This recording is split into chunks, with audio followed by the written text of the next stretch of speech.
naging mainit nga na usapin ang kontrobersyang ito sa mundo ng social media at pati na rin sa buong bansa. Isang makulay at masiglang rally ang inaasahan sa susunod na araw matapos magpahayag ng kanilang pagtutol ang mga miyembro ng Kamara laban sa inahaing na impeachment complaint laban kay Vice Presidente Inday Sara. Ayon sa mga nag-organisa ng rally, layunin nilang iparating ang kanilang sentimentyo sa isyu ng pamamahala at mga aligasyon laban sa Vice Presidente. Matapos ang ilang linggong diskusyon at pagdinig sa Kamara, hindi pinalad ang impeachment complaint na isinampa laban kay VP Sara. Ang reklamo ay kinalaman sa mga aligasyong may kinalaman sa hindi wastong paggamit ng bondo pati na rin sa mga isyong nauugnay sa kanyang posisyon bilang Vice Presidente ng bansa. Sa kabila ng mga pagsubok, iginiit ng miyembro ng oposisyon na may sapat na basehan ang kanilang inihain na reklamo upang magsagawa ng isang formal na investigasyon. Sa kabila ng hindi pagsuporta ng Kamara, nagpakita ng malaking mobilisasyon ng mga taga-suporta at kritiko ni VP Sara na nagsabing hindi sila titigil sa kanilang mga laban. Ang mga isyong ibinabato sa kanyang administrasyon ay hindi anila dapat sa pangalampasin at nararapat lamang na mabigyan ng pansin ng taong bayan. Asahan na sa mga susunod na araw ay magpapatuloy ang mga pagtitipon na magsisilbing plataforma para sa pagpapahayag ng kanilang mga saloobin. Sa kabilang banda, sinabi ng mga taga-suporta ni VP Sara na ang mga akusasyon ay walang sapat na ebidensya at malisyoso lamang na naglalayong pabagsakin ang kanyang kredibilidad. Ayon sa kanila, nakatutok si VP Sara sa kanyang tungkulin at hindi pinapayagan ang mga isyong ito na makakaapekto sa kanyang mga proyekto para sa bansa. Ang hindi pagkakapasa ng impeachment complaint ay nagdulot ng malalim na diskurso sa larangan ng politika kung saan nagkakaroon ng pagsalungat ang mga mambabatas mula sa magkaibang partido. Ang kaganapang ito ay nagsisilbing mahalagang bahagi ng political landscape sa bansa, lalo na't marami ang nagtatanong kung paano magiging epekto ito sa mga darating na eleksyon at sa hinaharap na liderato ng gobyerno. Dahil sa isyong ito, mas pinaigting ng tensyon ng politika ang nakatakdang magsimula ang mga malalaking rally at kilos protesta na magsisilbing isang pahayag ng mamamayan ukol sa aligasyon laban kay VP Sara. Well, para nga sa kabuang detalye ay panoorin ang buong video at kung di ka pa nakapag-subscribe ay mag-subscribe ka na para lagi kang maging updated sa ating mga bagong videos na ina-upload araw-araw.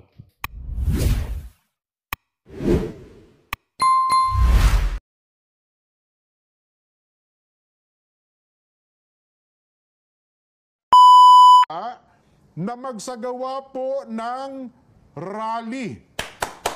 Magsagawa po ng rally upang ipahayag sa lahat ng mga kinauukulan na ang Iglesia ni Cristo ay pabor. Pabor po sa opinyon ng Pangulong Bongbong Marcos na hindi sumang-ayon sa isinusulong ng ilang sektor na impeachment. Dahil maraming problema ang ating bansa na dapat pong unahin ng ating pamahalaan. Ang Iglesia ni Cristo po ay para sa kapayapaan. Ayaw po natin sa anumang uri ng kaguluhan na manggagaling sa kanino mang panig. Ngayon pa lamang po, mga kababayan, ay nag-oorganisa na po ang mga lokal sa buong iglesia para magkaroon ng mga malalaking pagtitipon. Nelson, para ipakita po at ipahayag, ito pong binabanggit namin na pabor kami sa opinyon ng Pangulong Bongbong Marcos na no to impeachment. Dahil ang daming ng problema ng bansa, hindi ba? Ang dapat po nating unahin, ang problema ng bansa na mas malaki. Yes. Hindi po ang impeachment. At dapat maintindihan nyo rin na ito ay para sa kapayapaan. At hindi para sa anumang kaguluhan na posibleng manggaling kahit sa anumang panig. Tama. Dapat yun ang maintindihan natin. Wala tayong pinapanigan, kundi yung pagkakaisa at kapayapaan ng bansa. Well, opo. Dito naman kasi sa sitwasyon nakikita, sariling opinion ko na ito, ay meron talaga mga tao kasi na merong, ang tawag doon, inferior motive, may motibo eh. Parang ayaw nilang makita, malungkot sila, na makita ang bansa ay nagkakaisa eh. Di ba? Pag nakita nila nagkakaisa. So, yun po yung mga makabayad black. So, ibig sabihin dito, na-checkmate si Marcos Jr. Na-checkmate ka, Brad. Kung hindi ka na nagsalita, di sana wala nang gagamitin itong INC laban sa'yo.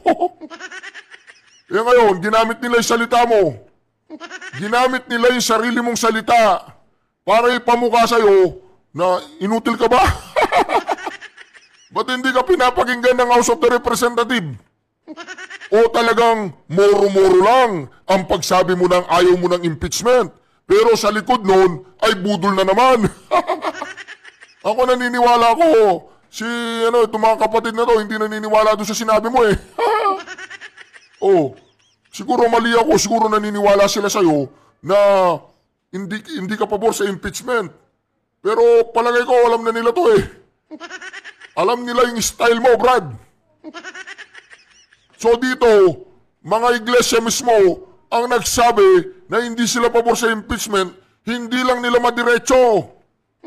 Na gusto nila si Madam Inday Sara Duterte, di ba? Hindi lang nila madiretso.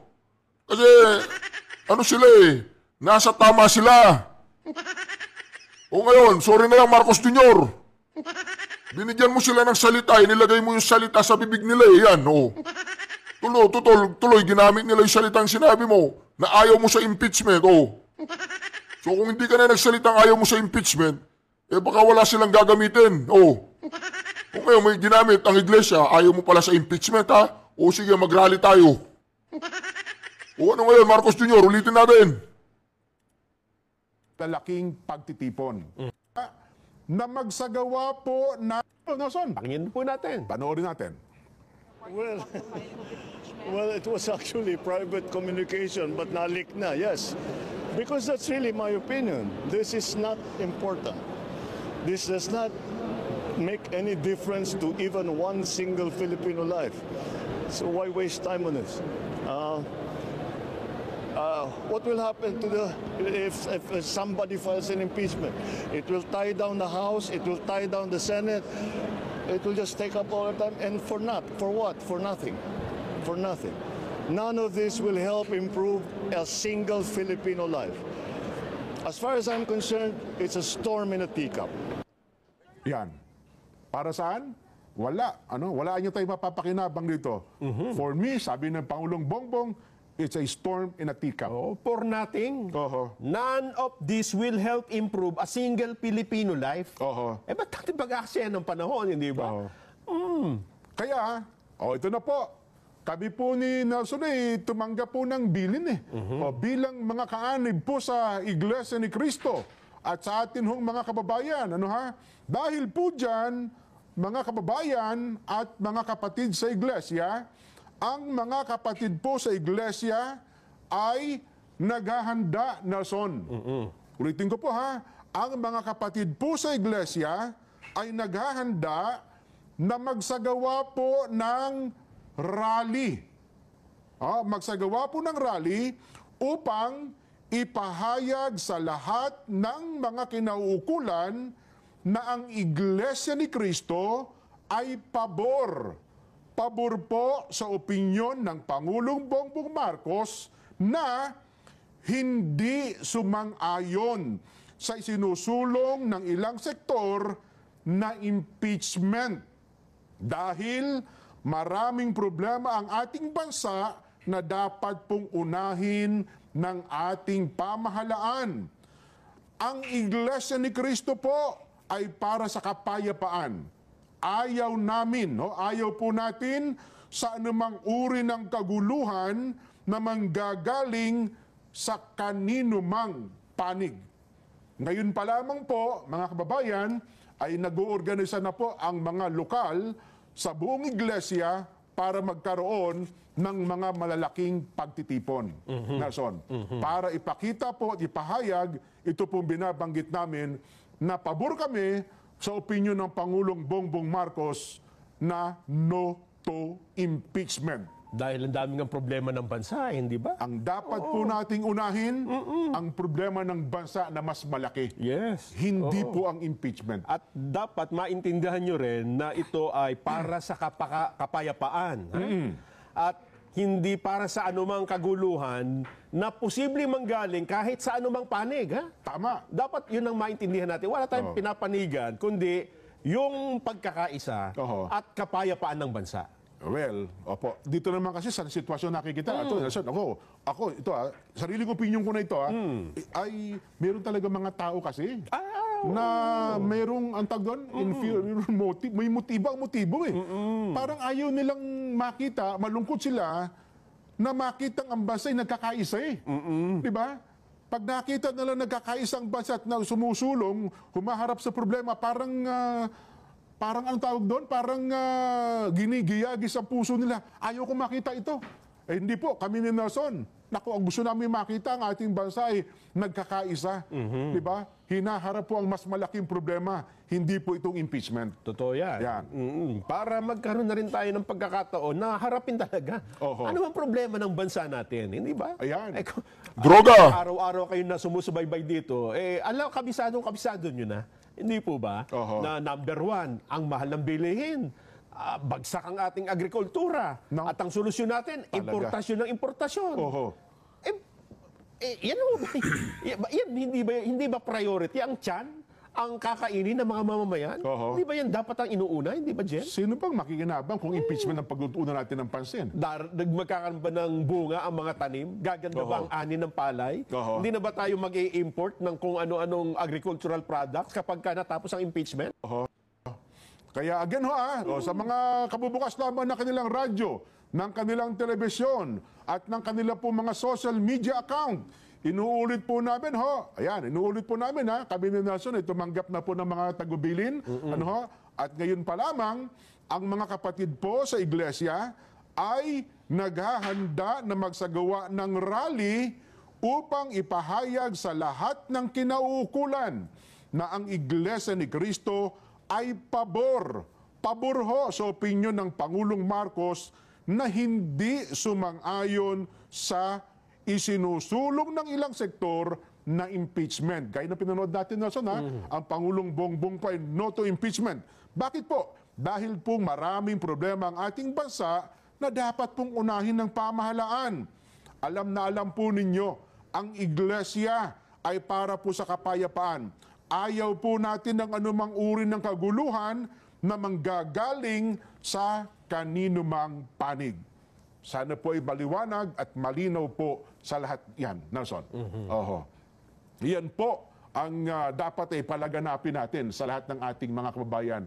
At sana po ay marinig din ng mga kinaukulan ng mga ahensya ng ating pamahalaan, Nelson. At alam ko, Jen, sa posisyon na yan, marami namang sumusuporta eh. Oho. At marami na rin akong narinig na nagsabing, tama ang Pangulo dyan sa sinabi niya na statement niya yan na wala tayong mapapala kung pagkakaabalahan natin sa panahon ngayon ay ang impeachment. Hindi ba? Oho. Ito ang isa sa mga bagong nagpahayag ng pagsuporta dyan, Dyan sa posisyon na wag nang unahin. tuloy. Wag na yan. No to impeachment. Sino Oo. yan? Ito ay si Senador Jinggoy Estrada. Yan. Bagamat nanawagan po kahapon si Senate President Escudero. Si Escudero. Si Escudero Oo. na, mga senador, wag muna kayo magbigay ng reaksyon tungkol sa impeachment kasi magiging judge tayo pagka yan umakyat sa atin. Pero nagsalita rin si Senador Estrada dyan Ang sabi niya, meron ba tayong graphics dito? I have a previous statement before. Mesot pa pala. yan. Pakinggan na natin. Ano bang sabi ni Senador Jinggoy Estrada tungkol dun sa opinion ng Pangulo na no to impeachment? Pakinggan nga natin. I had the previous statement before na I am against any impeachment cases. Kasi it will divide our country furthermore. Diba? What happened to when my father was impeached? When my father was impeached, gumanda ba buhay ng Pilipino? Ano naman? Natanggal yung matandang Marcos. Gumanda ba? Lalo na worsen. Yan po ang statement ni Senador Jinggoy. Aminin man natin na. So ako, ilang bang impeachment nasaksihan ko na? Erap, nasaksihan ko yan. Corona, nasaksihan ko yan. Itong Sereno, pero hindi naman natuloy talaga yung... Okay, Sereno iba eh. Oo, pero di ba, nagsimula pa-impeachment na rin yun Talaga po namang ang trabaho ng Senado na out of focus talaga. Yung kay dating Pangulong Erap Estrada, di ba? Nene Pimentel yung time na yun Yes. May ibang takin mo, nagkagulutan dyan sa brown envelope. Oo nga. At nung binuksan yung brown envelope, Wala ano naman naman? pala. Di ba? Kaya nga ako dyan nananawagan din sa iba. Ha? Oho. Sa mga ibang senador o ibang mga congressman, anong stand ninyo? Di ba? Dapat tumayo kayo ngayon. Ha? Kayo ba, wala ba kayong sariling paa? Oho. Wala ba kayong sariling paninindigan? Anong stand nyo sa punto na ito? Uunahin nyo po ba yung hindi makabubuti? Ang Pangulo na nagsabi. Oo. Hindi ba kayo naniniwala sa Pangulo ninyo? Sa Pangulo ng Pilipinas na ibinoto ng ilang milyong Pilipino? O, di ba? O, Marcos Jr. O, nadali ka sa sarili mong salita, ha? Kayo kasing mga Marcoses, marami kayong mga budol style, no? O, hindi kumana ang budol style nyo sa mga Yankee Iglesia, o. O, di ba? Sa likod ni Manong Nelson, itong idol ko, itong dalawang to, sa likod ng kanilang mga isip, pinagtatawa ng kanila. Di ba? Kasi kung talagang ayaw mo ng impeachment, Marcos Jr., hindi mangyayari yan dyan sa Kongreso. Hindi mga bobo yan. Hindi mga bobo yung mga iglesia. Alam nila yung tugtugin. Kaya dito, yung sinabi ni Marcos Jr. na ayaw niya magpa-impeach, baka kabaliktaran yun. O, di ba? Yun lang ang opinion ko. O, di ba? Yung opinion ko, sa opinion nila. So, siguro, sila naniniwalang ayaw ni Marcos Jr. ng impeachment. Pero ako, hindi ako naniniwalang ayaw ni Marcos Jr. ng impeachment. Takot na yun nung sinabi ni Madam Inday Sara na machuchugi yan eh. O, papalag daw. Pumalag, hindi. Sabi niya, impeach nyo. Sasabihin ko sa TV, ayaw ko ma-impeach. Kunyari lang yun. Ipapalik ko kay Tunyeta. Si Tunyeta, gagamitin ko yun. Gamitin yun eh, di ba? Oo, si Tunying. Gamitin yun eh, gagamitin ko yun. I-spread out niya. O ngayon, paiya si Tunying. Paiya siya sa mismo mga kapatiran niya. Di ba? O di ba? Duterte. O, di ba? O. Niniwalaan pa ng mga Pilipino hanggang ngayon? Si Senadora Amy Marcos may statement kahapon. Sabi, irespeto niya naman ang Pangulo. Ayun pa. Aha. Hinahanap ko nga yung statement ni Senadora Amy na sinasabing, ano ba? Irespeto niyo naman ang Pangulong Bongbong doon sa kanyang naunang pahayag na wag nang ituloy. Hindi naman kayo minamanduhan, hindi naman kayo inuutusan eh. 'Di ba? Pero nagbigay ng statement ang Pangulo, dapat naman niya irespeto natin 'yon. Hindi ko lang makita yung statement na ito. Nasaan na ha? Ito. Umaapila po si Senadora Amy Marcos sa mga nagpapa-impeach kay BP Inday Sara. Irespeto naman ninyo. Irespeto naman ninyo kahit kaunti si Pangulong Bongbong Marcos. Sa panayam po, sinabi ng presidential system na mismong ang Pangulo nga hindi pabor na patalsikin sa pwesto ang Vice Presidente dahil maapektuhan lamang ang trabaho ng mga kongresista at ng mga senador. Hindi rin niya makabubuti at hindi kagaganda ng buhay ng sambayanang Pilipino ang pag-impeach kay BP Sara dahil sangkaterba pa rin po ang problemang mas dapat pagtuunan ng mga mambabatas. Ayon pa po kay Senadora Amy, may sariling mundo kasi. May sariling mundo kasi ang kanyang pinsan, ito pinangalanan ni Senadora Amy, ang kanyang pinsan na si Speaker Martin, kaya may sariling direksyon ang Kamara de Representante.